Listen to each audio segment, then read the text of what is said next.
kind of down here. In bits. But it was that song literally last night. We jumped out on stage, and I guess when the adrenaline kind of gets going in a show, you try and hold a little bit back, you know, because you keep getting these short bursts of adrenaline during the day. And I remember halfway through the song thinking, oh my God, I'm completely after putting too much energy into this first song. I'm not going to make it through the whole gig. But, you know, it's a song like that just kind of gets you going and really kind of gets you amped up. And that's why I guess we chose to open up the set with that song. We actually put it on Twitter as well. We're just saying, like, out of the songs that you have heard so far, what do you think would be a good song to open up the show with? And that seemed like the big one, you know. It's real kind of cojones to the wall. Next question, censored myself please. there. Yeah, it wasn't bad. Who's next? Does anybody have any questions? Yes, you there.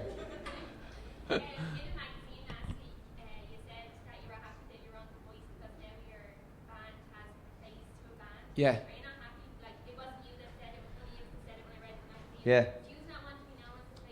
Mark's brilliant at that. We've a face for radio. No, I mean, the thing was, we had this idea when we were starting the band that we didn't want anyone to know anything about us. We just wanted them to hear music and just judge everything you know about us on the music. And that was this mission statement we had all the way along.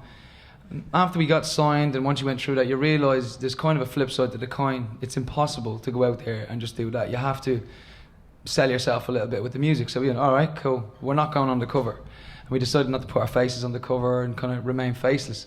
After about 2 years and 2 albums, all the big media stations and all the big TV stations didn't really want to book us because they didn't know what we looked like. You know, simple as that. They want people who are relevant, who are out there, and we're in a band. You know, it's really hard. It's getting even harder for bands, people who pick up instruments, to actually get out there and to be able to do things. More and more artists are able to show up with an iPod. They plug it in. They're able to just rap over that, and that's it. We have 2 trucks full of gear, you know, to come in. That's just Mark's gear. This is my gear. There's an awful lot of stuff to come in. So as it was going along, we realised, okay, to further this band, we're going to have to put a face to it. We're just going to have to do it. It wasn't, me and Glenn really, and always have enjoyed going to a local sitting in the background. It's really nice. Not a lot of people know that, but we really have engineered this band so we can enjoy sitting in the background. He enjoys being a lead singer, enjoys being up the front and singing, so get out there and do it. Because honestly, Dan, get in there. For us, so that's why it's a good team for us, because he enjoys being that person and we enjoy being the people we are and staying back a little bit. You don't get into it to be recognised by people for fame. We get into it because we love the music. So when that side of it starts to come in, it does. It starts to get weird. It's very hard to get used to. I don't think you'll ever get used to it, really. I'm standing there sometimes and someone's staring at me, and I don't think of the band. I think my fly's open. You know, I'm not like. Jenny turned around and he's like, what the bleeding hell is your man looking at? Like, you're in a world famous band, dude. People are going to stare every once in a while. Forget all the time. It's a good question. Yeah, I've been asked loads. I'd love to go back on. I had a great experience last time. Thank you very much, appreciate it. Yeah, I didn't end up turning out to be the idiot that we all know I am, so they hit it very well. But you know, everyone's kind of back in talks again. I think it's pretty much hinging on Tom. Tom's like, I want to wait and see if we get the old team back together again, and then I'm going to put kind of pen to paper. But you know, nothing's really solidified yet. But yeah, I'd love to go back on now.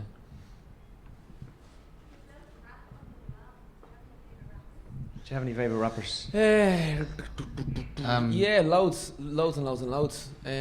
Obviously, you know, the favourites. Kanye's amazing, Jay-Z's brilliant. But you know, for me, Nas was an incredible. But rappers these days, unless you're a really big and great rapper, they just tend to be talking crap. Just talking about VIP. Hip hop needs a hug. I don't need to be disrespectful, but the way that you move that booty. Do you know what I mean? Like, I personally fell in love with hip hop music as the first genre of music I really noticed as a kid. It was something that I just went straight into. So I've really been studying hip hop for many years. And when you're making an album, you can't help but tipping your hat to some of your favourite artists. And when you're listening to hip hop in the state it's in right now, I think even the hip hop artists are afraid to call it dance music, but it's just dance music with a rapper now. It's not somebody taking intelligent lyrics and showing us that they're actually intellectual and being able to spin a lyric and, you know, and then showing that they're able to do that in a good flow, a good rhyme over a good song and make a good song out of it at the end of the day. So that slightly pissed us off, so we decided to make some songs that we felt was lacking in hip hop in an awful lot of ways, you know. Thank you very much. Yeah, it's been good to get out there and just do a few songs like that, and like I said, tip our hat to our favourite styles of music. It's good to change it up as well. I mean, we for those of you that got to see us in the Aviva, when we did that song with Tiny Temper, Honestly, because I look back on that particular song as well, and I go, if it was an amazing feeling to be up there and kind of, you know, throwing down a rap, and I was singing the chorus and stuff, and it really feels like even let's say even Mark's now rapping on the album a lot more than he would have before. You know, he would have thrown in a rap on We Cry, but it's great. It's almost like having a special guest through the whole set now. I'm very you know special. Yeah. Rides on a separate bus and everything. But yeah, no, it's really great to have that, and it really feels like a new script in a way. You know, it really feels fresh, and I think that's kind of the change in the sound has been. We haven't really changed too much, other than just change the perspective on it a little bit. Whereas we would have added melody. A lot of people don't know. Like he'd write some of the rap, and then I'd walk in and go, right, I'm going to add a melody to this. But then some of them were just so good. I was like, I'm not going to touch it. You know, as you said, the flow was brilliant on it, and yeah, particularly I think if you could see me now, I think his flow is amazing. It's literally, in my opinion, it's one of the best verses I've heard in a rap song. His one is, mine's crap. That was really great.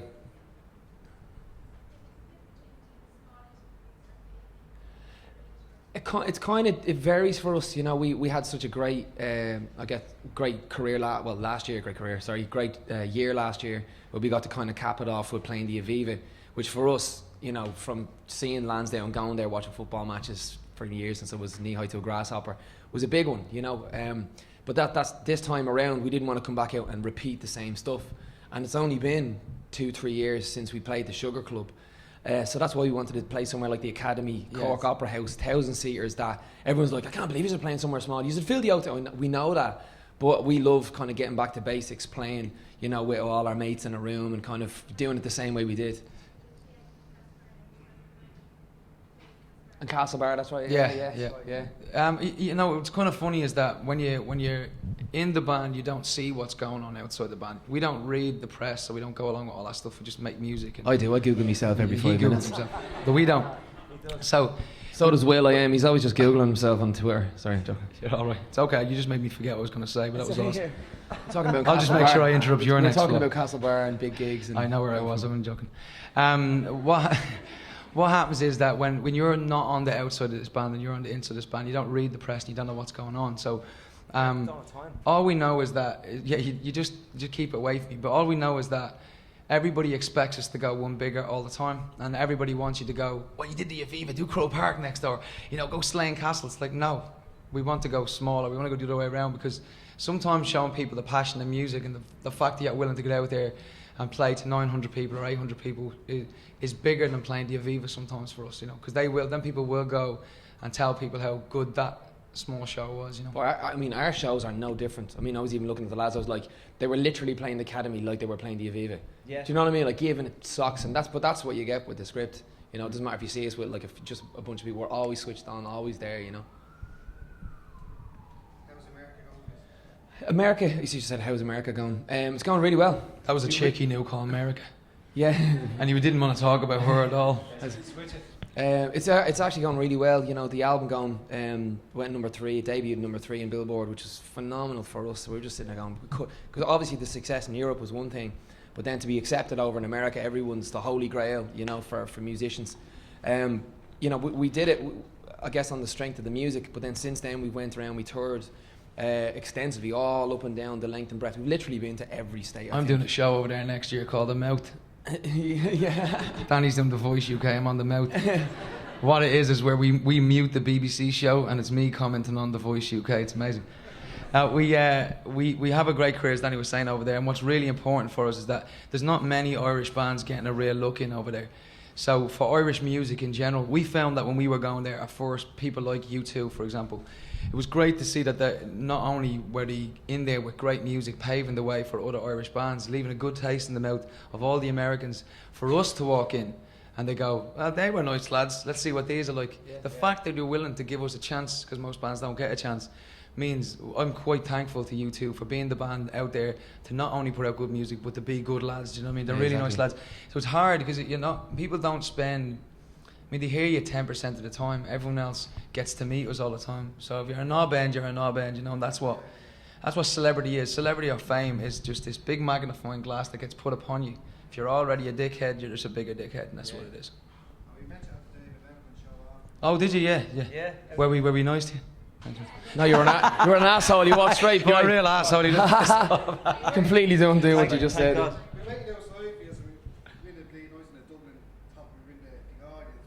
It was cold in there, wasn't it? They were the only way. Yeah, like faces are always names now. I've always gone, but He's got a good reception over there. yeah, it does well. There we are. Look, that's brilliant. I'm hungover in that one. Yeah.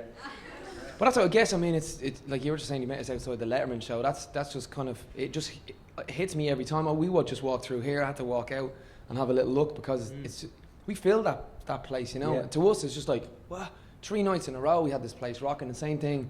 You just hear back David Letterman go, Jay-Z, I was on that. Yeah. That was massive. You know what I mean? It's very surreal when Yeah. you're there and you're actually in the studio getting ready to go on, and you know it's going. You got Paul Schaefer and the American CBS TV. orchestra over there. You know, you got him there. It's crazy. You're David Letterman and him. You're like, Well, we might be getting thrown out because she kept screaming all the that's what happens with Irish people. We get thrown out a lot of places. Yeah. Yeah.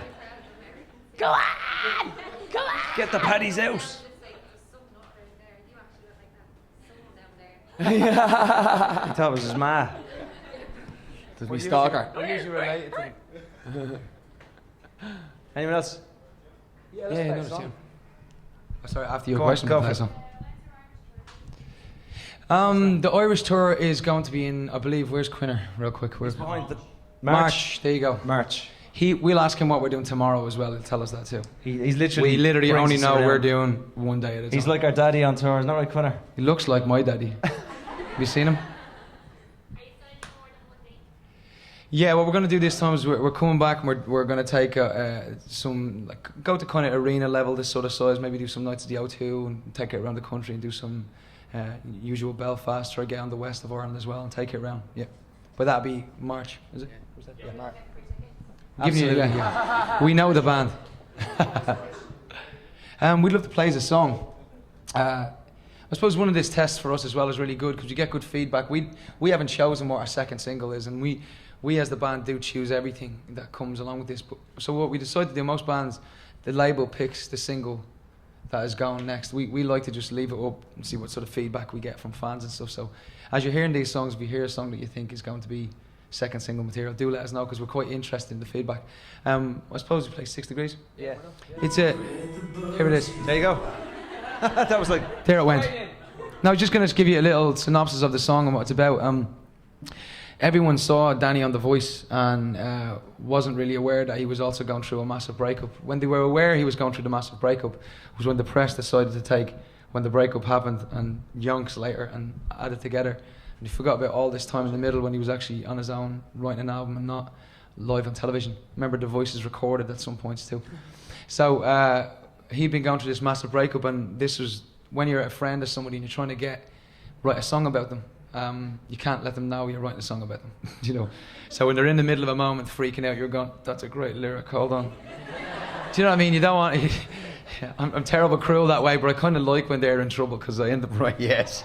You know, so we thought of a kind of a cool way to approach it was like the Alcoholic Anonymous 12-step program, was like 12 ways to get over alcoholism. We thought, well, would it be cool if we could put 6 ways to try to get over a person? We thought 6 was kind of a cool figure because the 6 degrees of separation is something that everybody is connected by, and we thought using that sort of title. So it's not about being 6 steps away from each other. It's about having 6 steps or 6 ways to get over somebody. And this is the song. It's called 6 Degrees of Separation. Awesome. Let's get a drink. What's the best way? No one knows yet. Meditate, get hypnotized. Anything to take you from